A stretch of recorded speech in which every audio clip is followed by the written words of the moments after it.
sholatnya itu tidak sah.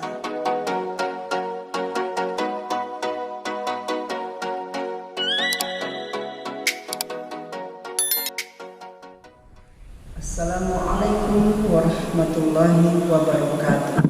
Di video kali ini saya akan membagikan sebagian daripada ilmu agama Islam, yaitu tentang ilmu fikih. Jadi tentang sholat. Di dalam sholat itu ada rukun dan juga ada syarat. Saya akan menjelaskan yaitu rukun-rukunnya sholat. Apa itu rukun? Terlebih dahulu sebelum kita melanjutkan ke pembahasan yang utama, saya akan memberikan penjelasan tentang rukun. Ada syarat dan ada juga rukun. Apa itu rukun? Yang dinamakan rukun itu sesuatu yang harus dilaksanakan agar sesuatu itu menjadi sah. Contohnya rukun sholat itu adalah takbiratul ihram. Jika seseorang ingin sholatnya menjadi sah, maka takbiratul ihram itu harus dilaksanakan. Adapun kalau kita tidak melaksanakan rukun tersebut, maka sholatnya itu tidak sah. Oleh karena itu, terlebih dahulu sebelum kita melaksanakan sholat harus lebih mengetahui tentang syarat dan rukunnya sholat. Di sini saya akan memberikan penjelasan tentang rukun-rukunnya sholat. Di dalam kitab Safinatun Najah dijelaskan bahwa yang pertama arkanus sholat, rukunnya sholat itu sab'ata asyara, ada 17. Yang pertama al-awwalu, rukun sholat yang 17 yang pertama adalah an-niyatu, yaitu harus niat. Kita sudah tahu bahwa sholat ada 5 waktu, ada sholat duhur. Ini yaitu sholat fardu. Yang dikatakan oleh saya, kita akan menjalankan sholat fardu. Ada sholat duhur, asar, maghrib, isya, dan juga subuh. Contohnya niat duhur, usolli fardhu zuhri arba'a raka'atin mustaqbilal qiblati ada alillahi ta'ala Allahu akbar. Nah, niat tersebut harus dilaksanakan jika kita melaksanakan sholat, maupun sholat fardu atau sholat sunat. Jadi harus ada niat di dalam sholat. Kalau niat tidak ada di dalam sholat, tidak dibacakan di dalam sholat, maka sholatnya itu tidak sah. Adapun niat itu ada 2 versi. Yang pertama dibacakan dengan mulut, dengan paham. Yang kedua yang sebenarnya adalah dibacakannya itu di dalam hati. Di dalam hati adalah niat yang sesungguhnya. Jadi waktu kita sholat, pada saat takbiratul ihram, niat harus bareng dengan takbiratul ihram. Di dalam hati harus ada usolli fardhu zuhri dan seterusnya.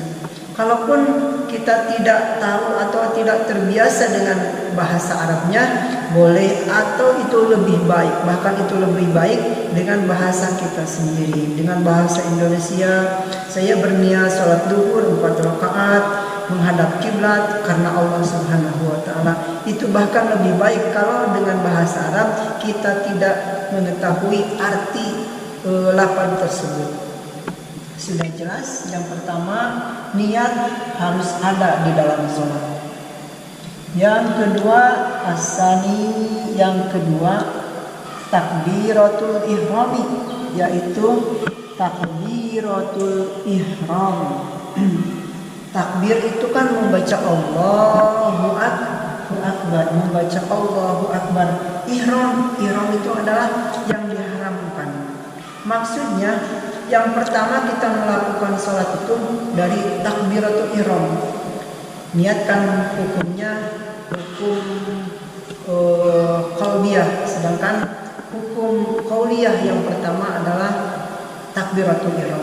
Allahu Akbar. Akbar. Takbiratul ihram itu bukan mengangkatkan kedua tangan, tapi membacakan Allahu Akbar, harus dengan bahasa Arab. Allahu Akbar dikatakan ihram haram dalam arti setelah kita melaksanakan sholat. Nah, sebelum kita melaksanakan sholat yang tadinya halal menjadi haram. Misalnya berbicara selain melakukan sholat itu menjadi haram, atau makan yang sebelumnya boleh halal dimakan. Nah, kalau setelah takbiratul ihram tidak boleh kita memakan sesuatu. Sudah jelas takbiratul ihram yaitu membacakan Allahu Akbar. Selanjutnya as-salisu, yang ketiga adalah al-qiyamu indal qadiri fil fardi, berdiri bagi yang mampu dalam sholat fardu. Yang ketiga saya jelaskan yaitu rukun atau yang harus dilaksanakan pada saat sholat yaitu berdiri, tidak boleh duduk kalau untuk orang yang mampu berdiri. Jadi kalau bagaimana kalau tidak mampu berdiri, misalnya sudah tua, sudah tidak mampu berdiri, bahkan berjalan juga tidak mampu, boleh pakai kursi, boleh sambil duduk, ataupun ada yang kecelakaan ataupun tidak punya tidak normal, boleh duduk. Tapi kalau yang mampu berdiri yaitu harus berdiri fil fardi, di dalam sholat fardu. Sebenarnya yang menjadi rukunnya itu di dalam sholat fardu, duhur, asar, maghrib, isya sama subuh. Adapun kalau sebenarnya ini, kalau di luar sholat fardu itu tidak menjadi rukun berdiri. Ini dikatakan fil fardi, di dalam sholat fardu. Adapun sholat sunat boleh dilaksanakan sambil duduk, tapi alangkah lebih baiknya sambil berdiri. Kita lanjutkan yang keempat, ar-rabi'u, yaitu qiraatul Fatihah, membaca surah Al-Fatihah. Setelah niat sambil takbiratul ihram, yaitu selanjutnya menjadi rukun yaitu surah Al-Fatihah. Bismillahirrahmanirrahim. Alhamdulillahirabbil alamin sampai ayat ke-7.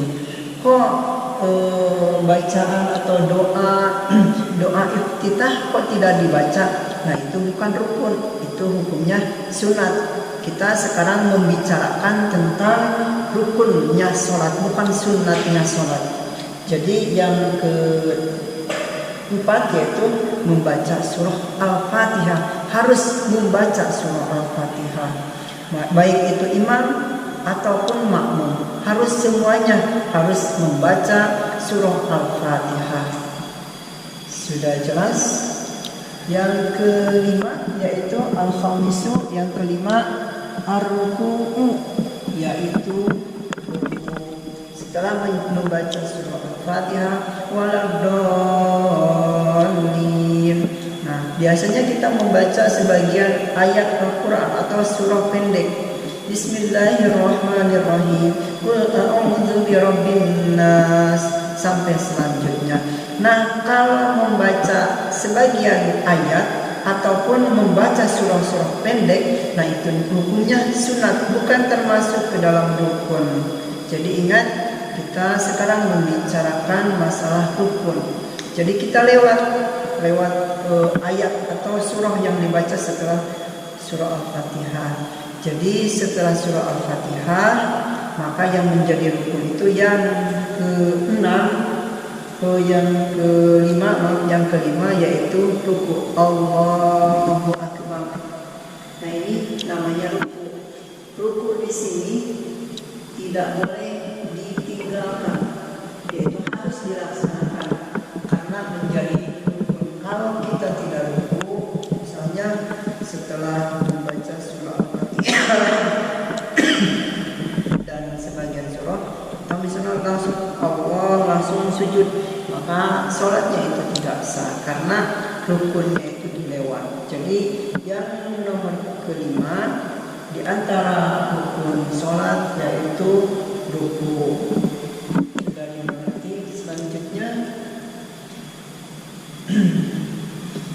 kita lanjutkan untuk